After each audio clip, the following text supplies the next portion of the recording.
Good morning, everybody. I'm going to wait 10 seconds for everybody to come in, and then I'm going to welcome you.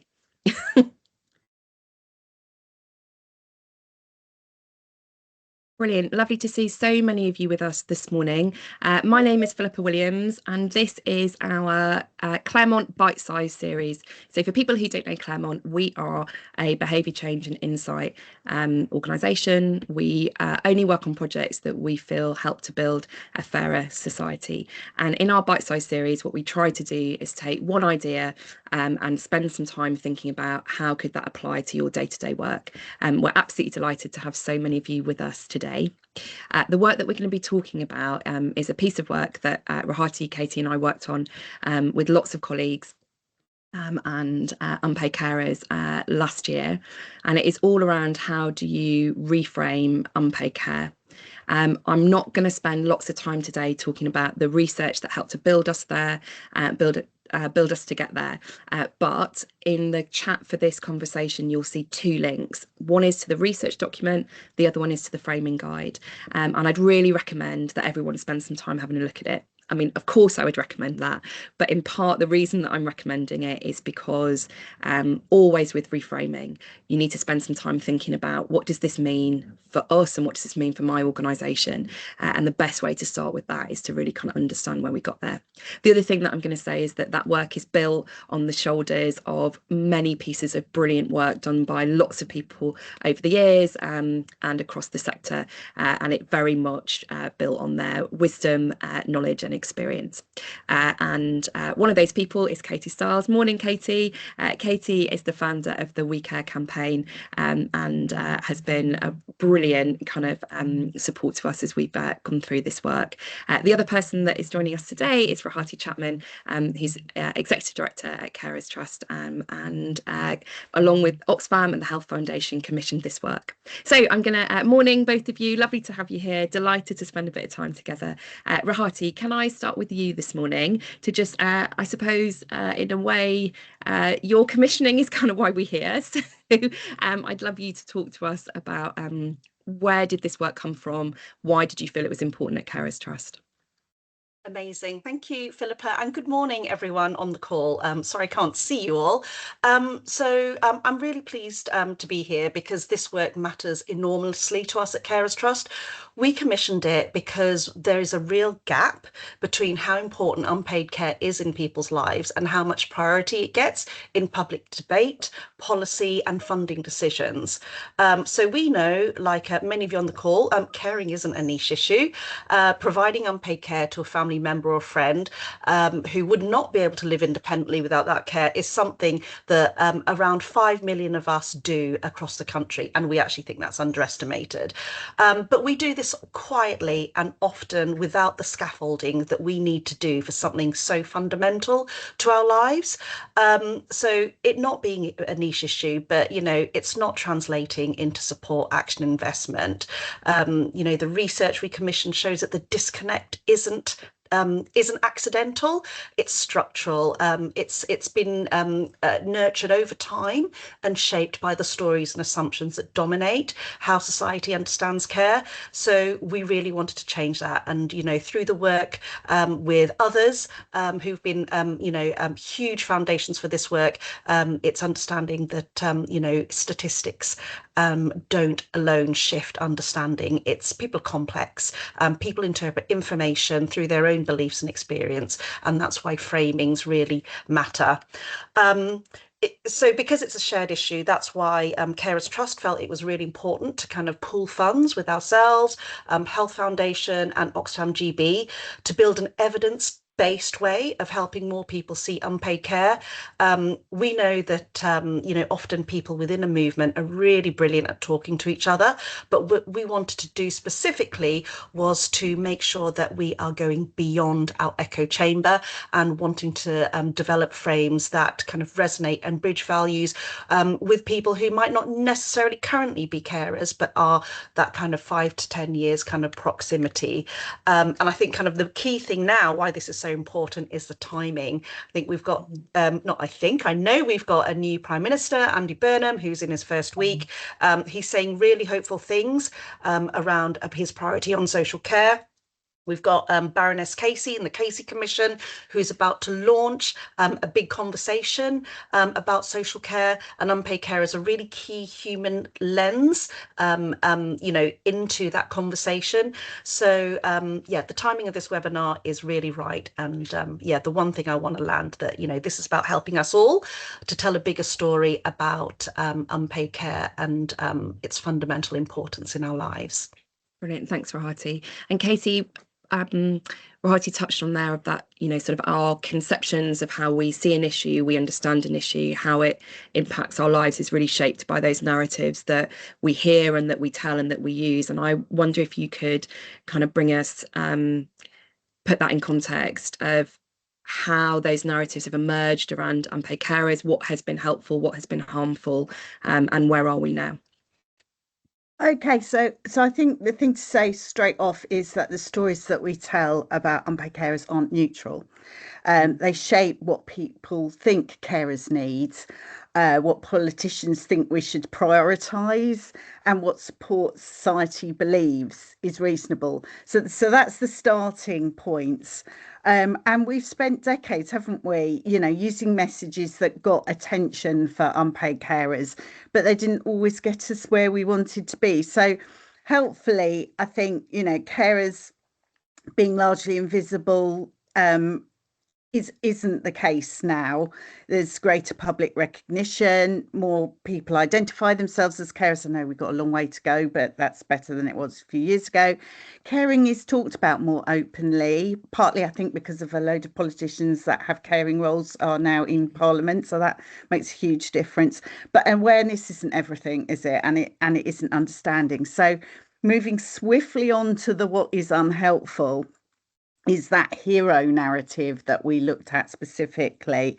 When you constantly describe carers as being, amazing or selfless, we accidentally create an expectation that they'll just keep going, that they won't stop, that, heroes don't need help or support, invisible armies are there for sacrifice, that it's what real people do. So what I've noticed is that, I've never met an unpaid carer that has got more support because somebody called them inspirational.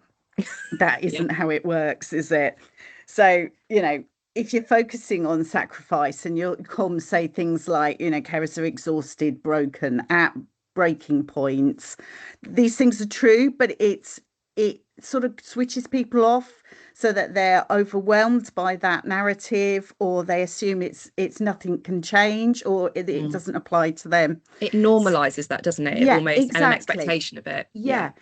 So what you need to say is sort of like, we need to show the pressures carers face, but also make clear that there's pressures come from the systems that need to be improved. So that's one of the things. I'm really big on they're not using the economic value message either, because we say how many billions that unpaid carers save the economy, and that helps demonstrate the scale and helps explain to Treasury our worth, but actually it reduces people to economic asset, and people don't care for somebody because they're saving money for the Treasury, do they? So again, it's sort of like, if you move away from that, it feels more human and more helpful. And the other thing to say is, we don't want to make carers sound like it's exceptional. Millions of people are doing this at some point in their lives. This isn't about sort of individuals that are making extraordinary sacrifice. It's everybody's issue. So that's just a few things to start you off with. Thank you, Katy, and thanks, Rohati. So I'm gonna just remind ourselves of the kind of 3 framing principles that we came up with within the work. I'm sure that everybody on this call has got them, you know, pinned to their fridge, tattooed on their arm, but for those who haven't, I shall just remind us of them.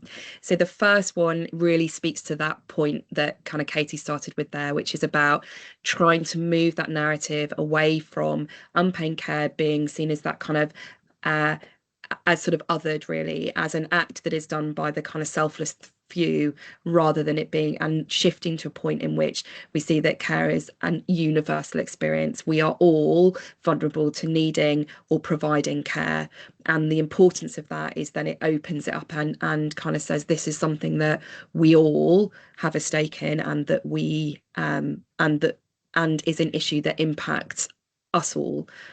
The second point is around trying to talk about the support that is required to scaffold and to help those who are providing care and those who are receiving care. So often that, as kind of Katy was talking about, when we talk about that kind of sacrifice, and we kind of often paint a picture of unpaid care as being alone and isolated, and that caring responsibility should only be kind of done in that kind of private and individual way. Now, that is absolutely part of the picture and the story that we need to tell. But what we think is really important is that we overtly talk about the support that is required, both at a systemic level, at a community level, at a cultural and social level, and an economic level, that can make good care possible, that should hold up and allow that care to take place and to support the individuals involved. And so the second framing principle is really to say that good care is supported care, and to be really overt within that.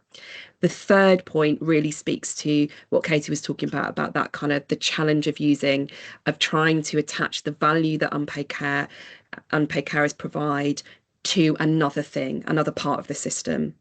And the challenge in that, although it is true and valid, is that when you do that, what you inadvertently say is that the value only exists over there, rather than recognizing that unpaid carers need a strategy and support in and of themselves, not because of what the support they provide to social care or because of the support they provide to the Treasury. All of those things are true and they demonstrate value, but they're not the kind of sole and central point. And every time we kind of do that, we almost lose the inherent value that is there, and kind of therefore that gives permission for a kind of tag on strategy rather than kind of being centered and front and center. So those are the 3 principles. What we're now going to start talking about is, well, how do you actually use them and apply them? In my experience, one of the big challenges when you're looking at framing of this in this way is that like many people who are on the call who weren't involved in doing the work, is that you're sort of asked to kind of take these documents and then go, right, just kind of change what you're trying to do. And that's really challenging, because so often the narratives and the language that we're using are really embedded in our organisations and in society, etc. You've got kind of these competing pressures around kind of what media want, what politicians want, and we're often culturally quite happy in those kind of crisis narrative spaces. So what we're now going to talk about is, how do you actually take this work and use it in your day-to-day? And I'd say there's kind of 4 stages to that. The first thing is that you've got to spend some time with it, which I'm sure everyone has already, but if you haven't, just spend some time understanding the research and understanding kind of where it comes from. People have got questions about that, please get in contact with us. The second thing is to then take a step back and say, what does this mean for our organisation? What does this change? What does this reaffirm? How do we need to think about it ourselves?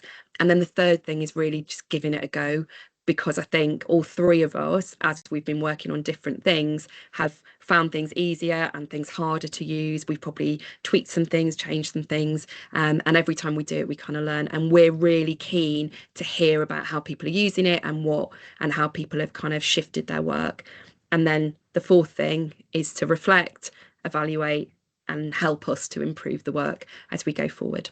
So, Rohati, I'm going to come to you first around how you have found using the reframing since we finished it. What have you found hard? What's been easy? What's the stuff that, love to kind of hear your advice to the people on the call. Sure. Oh gosh, my advice, that sounds scary. I think kind of what you've just said there really resonates.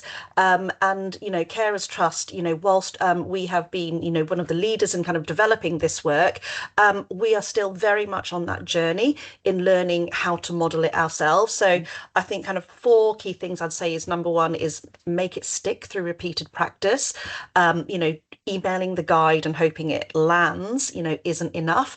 At Carers Trust, we have made intentional time to walk through all of the teams, provide some training, awareness sessions, space for colleagues to ask questions and test the frames and build confidence in using them in their real work, from fundraising to policy to marcoms. We've also, I think we've worked through the tensions and, tried not to police the language. So one of the things I know that everyone on this webinar will appreciate is that different parts of an organisation communicate to optimise different things. And this is where the narratives work gets really real, because, fundraising, for example, are optimizing for urgency, fundraising, emotional heartstrings, policy are optimizing for cut through, for, for impact, and actually, talking through these tensions with the team and weighing up some of the trade-offs and asking, how we've said this, does it actually make care relevant to more people? Does it actually tell a story about what makes good care possible? Is it just talking about, the hero image? Are we putting responsibility in the right place and pairing that challenge with a solution? That has been a really, really important learning, actually. And then once you kind of, create that space, it's getting out in the wild and making sure that, it's progress, not perfection. And adoption happens when framing is started to be used in real work and not held back until every single sentence is perfect. So yeah, I mean, I've tried to do that in some of my social media, which I think Phillipa might bring up later. And I think really importantly, just to say, at Carers Trust, we our kind of next stage is around bringing it to life and making sure that we are supporting, our movement of carers services to bring that to life, to empower their conversations with, their stakeholders, their supporters, their commissioners. And we've made the narratives at Carers Trust part of our bigger work. So not only is it a strategic priority as part of our new strategy with Fair World for Carers, but, we're also in our documentation about strategy, it did not leave Mark Holmes's desk without being reviewed for kind of fit with the narratives lens. But, I will also say that we'll probably make mistakes and we still won't get things right. And, that's part of the journey.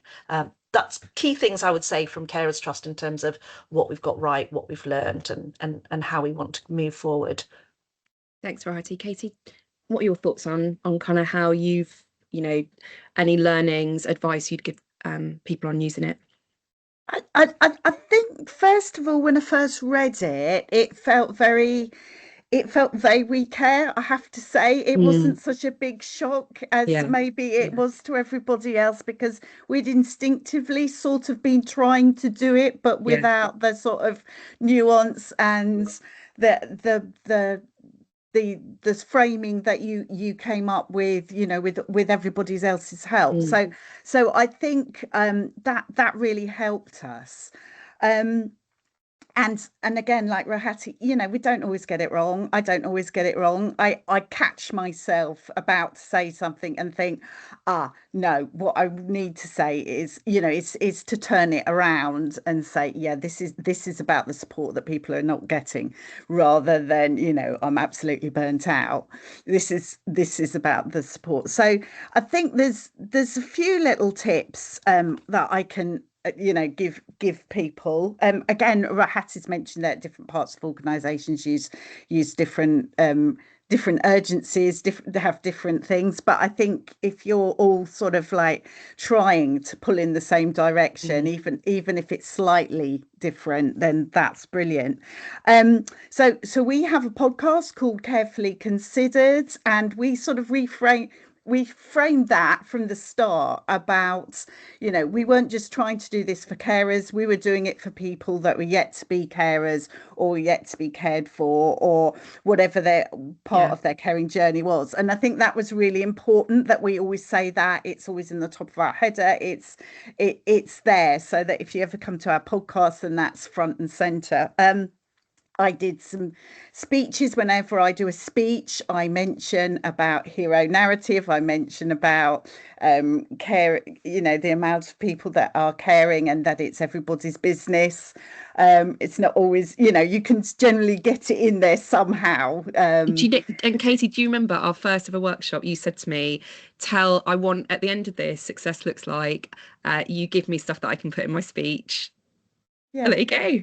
Yeah, no, and I was really lucky to have Essex County Council ask me during Carers Week to speak to them, and they proudly showed me this little booklet that they've got about discharge, which I'll put the link into the chat, which uses the reframing, and yeah, they know it's a start, but it really does. So that's something for people. On my LinkedIn and social media, I really try to do that. And when I think it's all gone quiet on the narrative reframing, I tend to drop something in there just to make sure that, you know, it's carried on. I think the thing that I also use quite a lot is, we see a lot about carers being resilient. And I really kick back against that, because it's not about carers being resilient. It's about creating systems that are resilient themselves, so that they don't require carers to be so resilient, if that makes sense. So it's building that system so that they don't have to have extraordinary resilience. And I'm always mentioning that. I've been lucky to work with the Women's Budget Group. And again, when we've mentioned the sort of like economic value of caring, I know they've spoken about a little quote I gave them. You know, that's all I had to do, give them a little quote, and they've used that and taken it to Italy, to statistics conferences, because I feel that particular thing just allows carers to be patted on the head and say, aren't you wonderful? You know, you've done this amazing thing for so many billions of pounds, but actually that doesn't help support carers one iota. So I do always do that. We don't get it right all the time. The reframing isn't about sounding different. It's about helping people think differently. So if we haven't built a society that supports caring well, then we need to start changing that story, don't we? And this is just like changing the story, whether it's for carers, for the people that require care, doesn't matter. It's all the same thing, because we're all hoping that, you know, there'll be a better way of supporting those that need help. It's brilliant. Thanks, Katy. Thanks, Rohati. Right, I am now going to share some slides, which I'm sure is the moment everyone's been waiting for. PowerPoint deck. Please share. So what I'd like to do now is kind of really build on what Rohati and Katy were just talking about, and talk you through just some examples, and a reminder that these are the 3 framing narratives. Please, loads more detail within the frames. So what's that first one? I suppose if we were going to kind of sum it up in language, I always think this is the kind of heart of it, that at some point in our lives, we're all likely to provide care for someone important to us, or to receive care ourselves. This is a universal experience. And I just wanted to, and Katy said it better than I could already, but this is, I saw this LinkedIn post and I was like, gosh, it's so true. You know, when we describe unpaid care as this unsung army, it sounds respectful, but it isn't. Here's why everyone, not just carers, should care about the framing. An army implies sacrifice, acceptance, silence is noble, and endurance is all part of the mission. If you expect that story, it becomes very easy for governments, employers and systems to rely on unpaid carers instead of paying for care properly. Speaks for itself. So here's some practical stuff that I think is really helpful. One, is to think about when is using the label of unpaid care really helpful. So it definitely is in in specific policy settings. It's really important when we're talking about access to support. But when is it not? When is using that label kind of alienating or asking people to assume or shift their identity when they're not ready? And so what we've talked about within the guides is the importance of the act of caring, the things that are involved in providing care, and using that as a way of helping people to kind of see themselves within the conversation, but also to broaden their understanding of care. And some simple things that can help you to kind of get to that universality is to talk about, use language like we and our rather than them. We talked about this around kind of sometimes when you want to talk about universality, it feels like the go-to place, the natural place to go to would be to talk about big statistics. But actually, as we've talked about today, they can feel really abstract to people, or they can make this a problem that seems insurmountable. And that, I think, is often the challenge with social care, that kind of idea that it's just too big to deal with and it kind of becomes put in a mental bucket of kind of too hard. So to kind of really think about when you're using those big numbers and with which audiences and when that will be effective. And then fourthly, how you kind of, as I said, sort of broaden the definition of care. So think about what you're listing as the actions that are involved in care.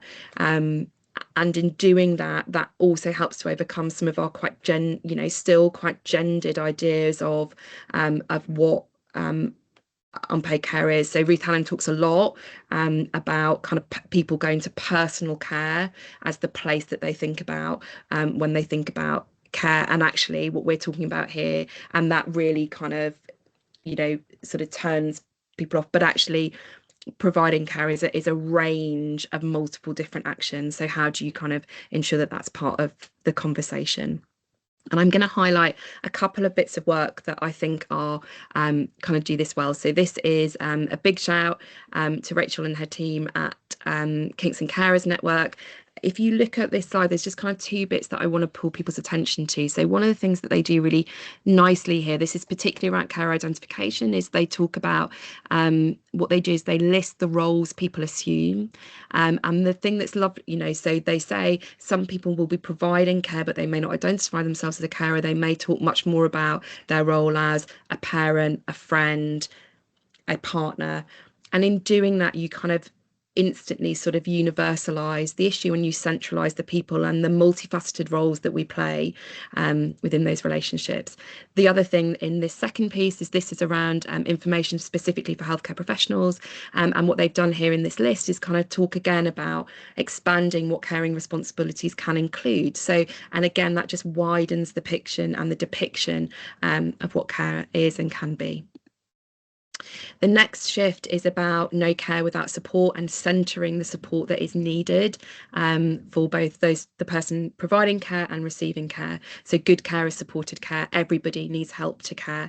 And that is important both for the kind of for us to shift our expectations, but it's also really important for carers themselves to kind of normalise the acceptance of help and support, when so often that kind of the problem with that narrative of sacrifice is it makes people think that they have to do it alone.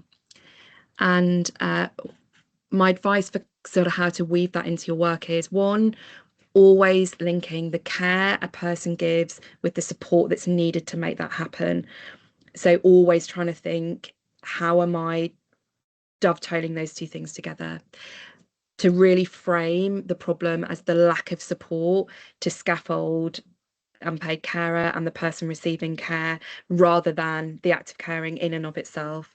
And again, using really what we found in our research is that the more that we talked about tangible examples of where support can really help, it really shifted people's mindsets from this being something that was just too hard, too difficult, and would only be that, into a place in which you could see that there was things that needed to change to help people. So, for example, if this person has flexible working in place, they are able to, keep their job and provide and continue their caring responsibility. If this person is able to get additional carers allowance for X, it allows them to do this. So that idea of kind of building round. And this is a quote from Carers Trust on a response to Welsh Government funding around short break schemes. And what you can see in this is, one, the kind of overt language around, know that good care is supported care, the support that's needed to make it possible, and the problem kind of articulated around that. And then they're talking about what happens when that support isn't there, but it's articulated in the solution and the things that kind of link together.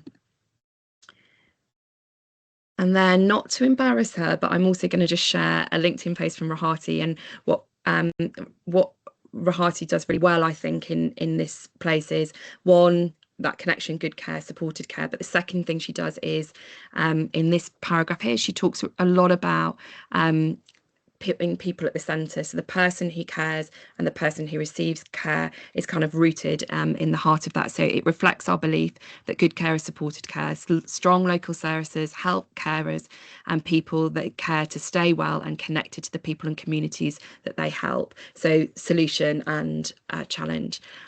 In this paragraph, she talks about a kind of picture of what's possible when you've got good employer support. And then at the bottom, this speaks more to the next shift that I'm going to talk about, but is about this partnership between government, business, charities and carers themselves. So this is really about how that those kind of things shift, how those things have to kind of interconnect together, which is this shift, putting people at the centre and the system that supports us rather than us in support and service of a system. We should live in a country that makes caring for the people who are important to us easier, not harder. And I think the kind of three things that are really important in this is support as a partnership. I think the thing that when we have explored this, and you'll all know within this conversation, is that there is a fine line and a balance between ensuring that the person providing care and the person receiving care feel respected and recognise that the knowledge and the kind of personal relationship is really important. That's where you know each other better than others, right?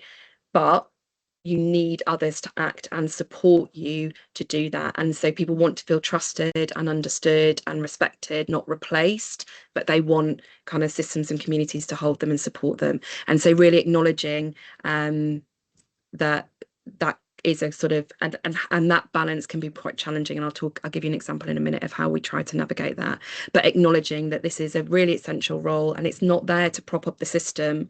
The system is meant to be there to kind of hold up and support others.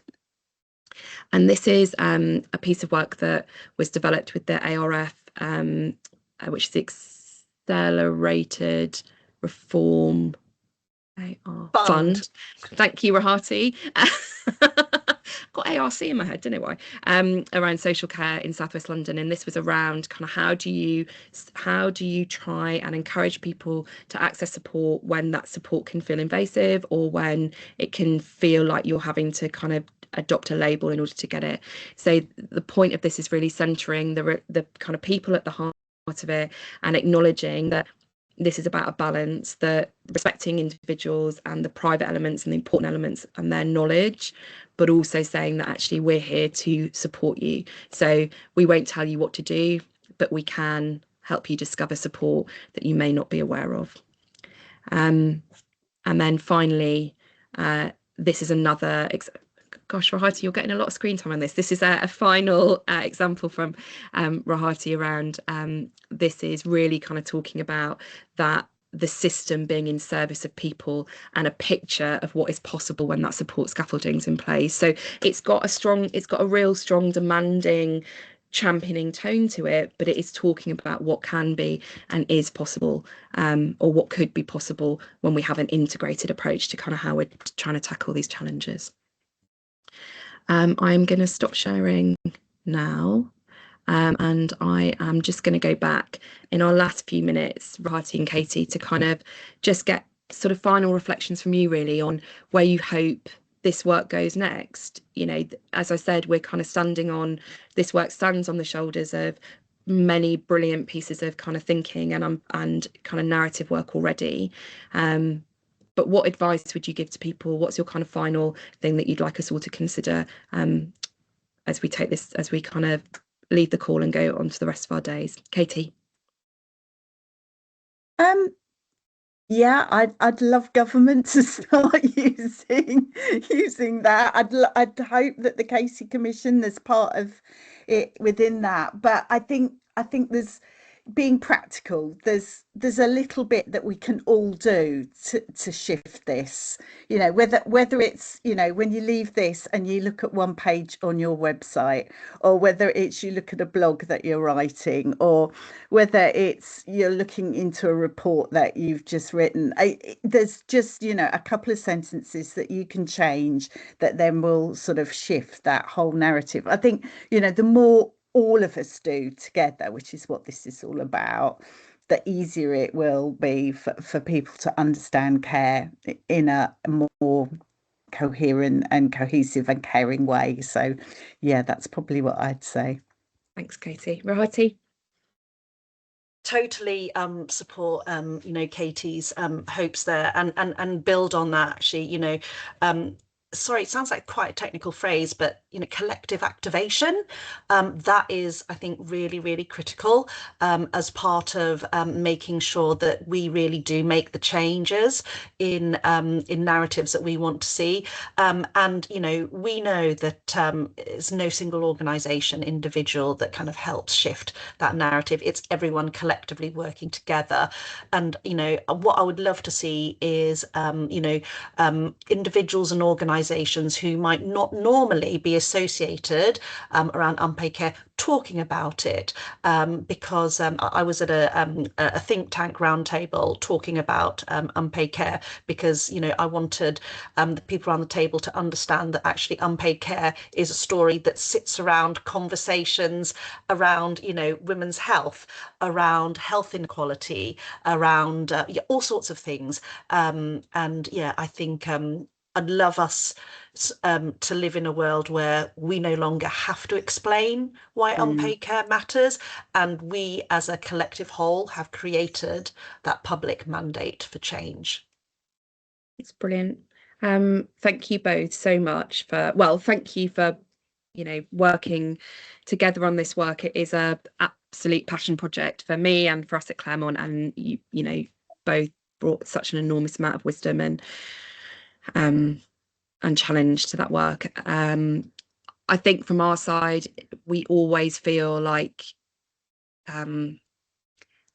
these are just roots, right? They are, which I think is kind of what hopefully we've all been articulating today. These are kind of three roots that hopefully help people to kind of see a direction. And then the question is then, okay, well, how does that shift and change? How do we have those kind of collective roots, but then think about what does that mean for my work? What does that mean for what I'm saying? What does that mean for, and that can be hard and challenging, but we really hope that hopefully the work is a good step to help people to get there.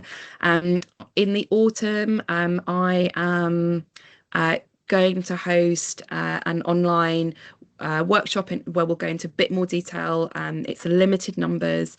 We've already had some interest. It's free if people are interested in signing up to that. My contact details will be linked into this chat, or you can connect to me on LinkedIn. And we'll use that for people who are really interested in trying to kind of trying to just kind of get under the skin of this a little bit more and kind of use it within that work. And we'll continue to kind of talk about it as we go forward. What's the final? I wanted to say something else. Don't think I did. I think that's it. So workshop, look at the documents, and thank you so much for everybody's time. Have a wonderful rest of your day. Go forth and review your website copy, like Katy said. Have a good one. Thanks, everybody. Take Lovely care. to see you all. Have a good Bye. day. Bye.